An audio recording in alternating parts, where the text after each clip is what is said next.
Welcome back to the channel, and today I wanted to try something a little different on the channel. Not your regular driver career mode, nor my team, nor F1 Manager 2024 video, but rather a debrief of the Qatar Grand Prix. I've been getting a lot of comments about making a video on my reaction to the Grand Prix throughout the season, and I thought, considering the last sort of voiceover that I did worked so well, I thought, why not try it out with the Qatar Grand Prix, and then we'll finish out with Abu Dhabi if you guys want more of this. So please be sure to leave a like and subscribe for more content like this. A lot of F1 content coming up on this channel, of course, so please be sure to subscribe. I mentioned this mainly because thank you so much for hitting 30,000 subscribers on the channel. Really do appreciate all of your support and the subscriptions, so I'm hoping to pump out more good content for you guys, and hopefully you guys can keep subscribing and grow this channel a little bit further. Speaking of content, if you guys haven't known about my second channel, it is linked in the description down below. Extra Suh, that's where I post just extra stuff beyond F1. So if you guys are interested in more content from me, then please be sure to go there and check it out after this video.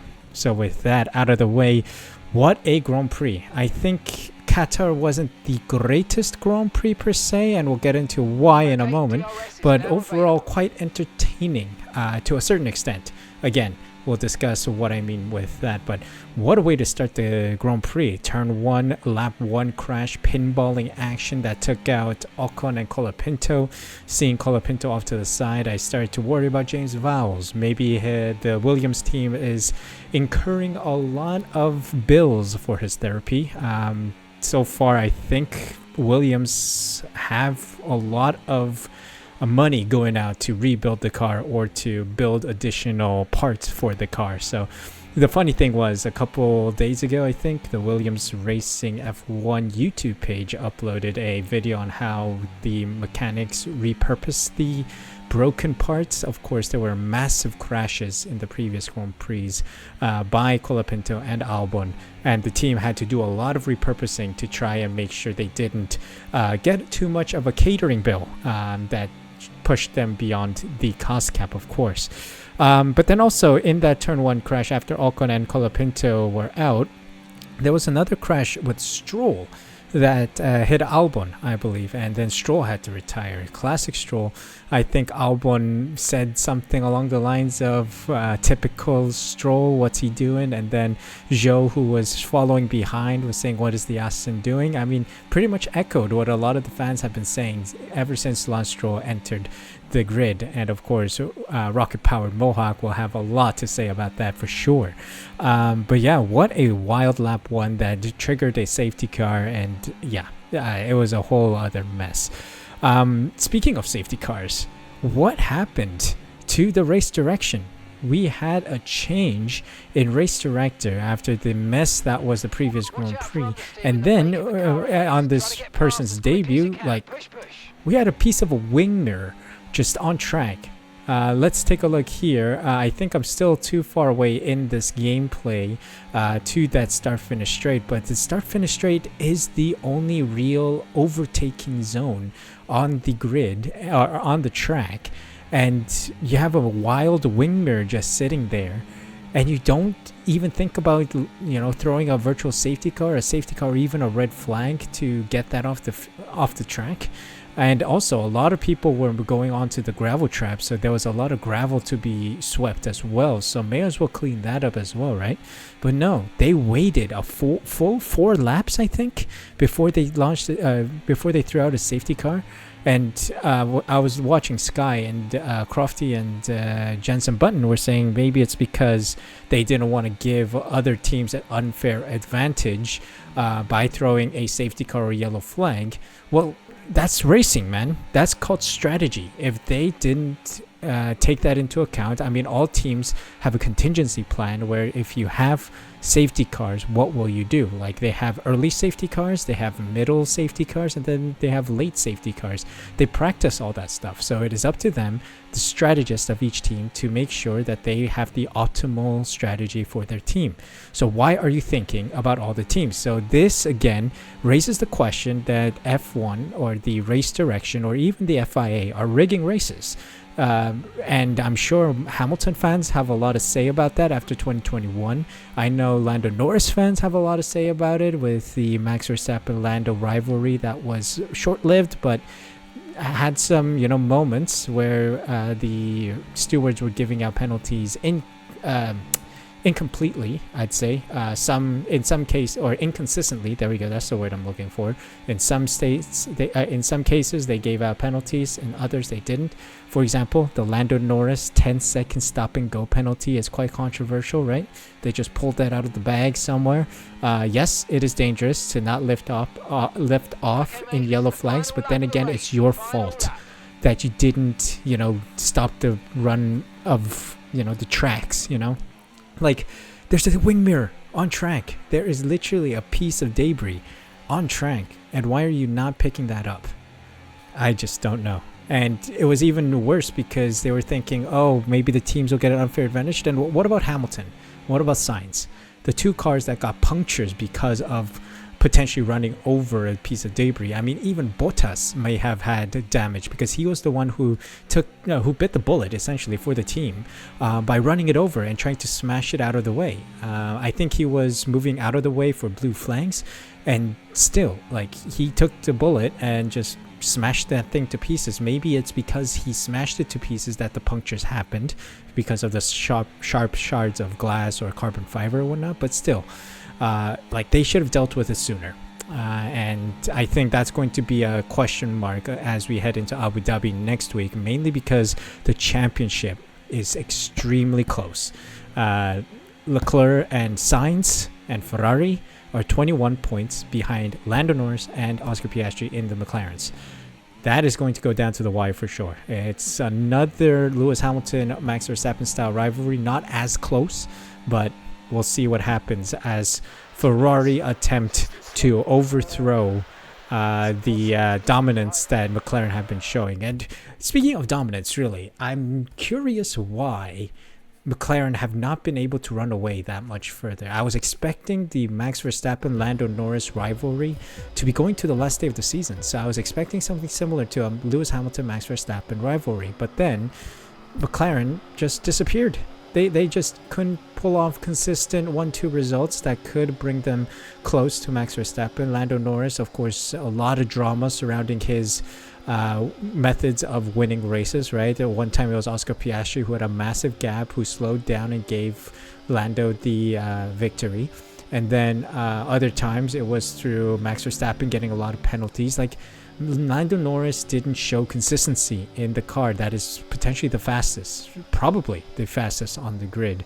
Max Verstappen still being in the points and still being in the top 5 for a lot of races just shows that McLaren have something wrong. There's something wrong in that team that they need to fix if they want to launch a World Drivers' Champion and a World Constructors' Championship bid next season, because they do have the potential. Don't get me wrong. They have a good car, they have a good system, and they have some potential in continuing the development. But something within the team is missing. Either it's Andrea Stella who needs to figure something out. Maybe it's Zach Brown interfering with Andrea Stella. I don't know. But that is something that the team has to figure out in order to ensure that they, win it next season. Because it's very important for McLaren. Like, they have a chance right now. They might even bottle it if they don't pay attention to what they do for Abu Dhabi. So having said that, I'm really, fingers crossed, praying to Lord Leclerc and Godfather Vasseur. Ferrari have a huge chance. A drought of championships, and now suddenly Fred Vasseur has launched Ferrari into P2 and potentially even P1 by the end of Abu Dhabi. Now let me know in the comment section down below if you guys think Ferrari will overtake McLaren to win it in Abu Dhabi, or if you think McLaren will still be able to hold on by, I don't know, a small margin or maybe a large margin. Maybe Ferrari will go back to their Binotto ways and Spinalla, or, engine failure, whatnot. We're knocking on wood right now. Like, no way, please don't. Because that would be, I just want a nice ending to the season, right? Abu Dhabi, very close racing between the two drivers, between the four drivers, because the Sainz had a very unlucky race today with a puncture, but still showed some good pace behind his teammate. But yeah, I'm hoping that it's going to be a good rivalry, and then of course Max Verstappen's going to be in there. Don't know about Sergio Perez though. One thing about Red Bull is that their bid to defend the championship, the Constructors' Championship that is, fell short because Max Verstappen is literally carrying the team. Sergio Perez needs to find something. And I know a lot of Perez fans are using the excuse that, Red Bull are giving Max a better car and they are tuning down Perez's car. If you ever play F1 Manager even, that's like a small window into the world of F1. There is no incentive for the team to tune down someone else's car.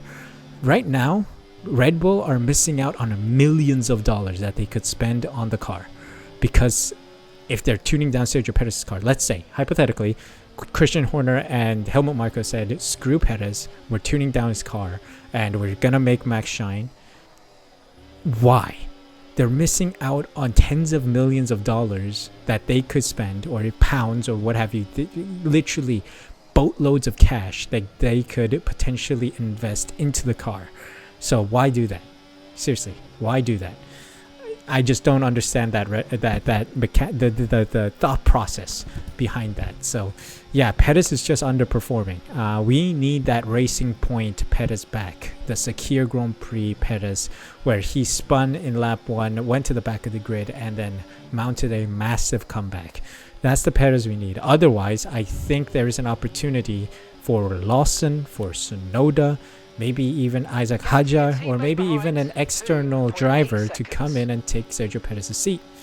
Because there are many talented drivers that lost a seat, right? Bottas even got rumored of possibly joining Red Bull instead of Sergio Perez.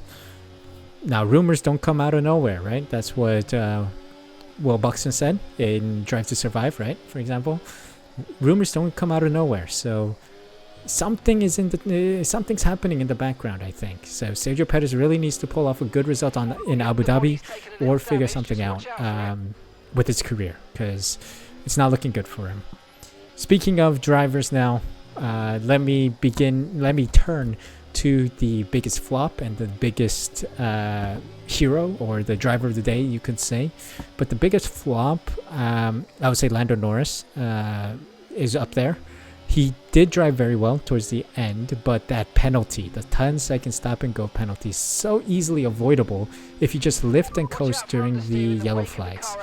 Safety, you are briefed about it, you are constantly told about safety. Yellow flags, you have to lift, you cannot go, full pelt down the straight, but all evidence, even to the viewers, the evidence is there that he didn't lift off, so he got the 10-second stop go penalty. I don't know what he's thinking when he said, I don't know what I got the penalty for. You obviously did not lift off when there's a yellow flag. So yeah, we just need more consistency from him. Now, this criticism is global, and it's up to Lando Norris to figure out how he's going to take it. I've seen a lot of people say, cut Lando some slack. He's still young. He hasn't been a champion yet, and he's like a new champion. Well, guess what? Sebastian Vettel, when he won his first title, he never won a title. He was young too. Like, he dealt with the pressure. He shrugged it off and did his job. Even Fernando Alonso, Michael Schumacher, Ayrton Senna, Kimi Räikkönen, all these names, even Lewis Hamilton. Lewis Hamilton had that massive pressure of being this young black guy driving in Formula One and, trying to make a name for himself and trying to win the title. So all these people have pressures, and it's a matter of how you're going to shrug that off, how you're going to cope with it, how you're going to shut off the haters and prove them wrong. So Lando really needs to figure that out now. I think that's what he has to do over the winter break in order to launch a champion bid next season. So yeah, Lando was up there, but I think another biggest shock is Ocon. I expected more from him, but unfortunately the crash with Hülkenberg and whatnot, unable to see much from him. And then Stroll. Stroll, what was he doing? I don't know. He's always in that pool. But driver of the day, I have to agree with the fan vote of Zhou. Zhou did very well, getting P8. Good number of points, right? 4 points to his name. First points for Kick Sauber. Wow, what a result for Zhou Guanyu. And he is the one leaving F1. He has no seat for next season. But there are rumors that he's going to stay with Ferrari as a reserve driver because Schwartzman is going to IndyCar. So it'll be good to see him around. Mick Schumacher, of course, leaving Mercedes as a reserve driver.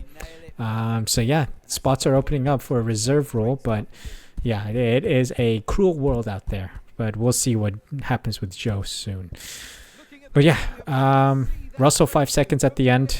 Bit of a shame, but it didn't really have an effect. I think there was like a 7-second gap, so he didn't really get hampered much.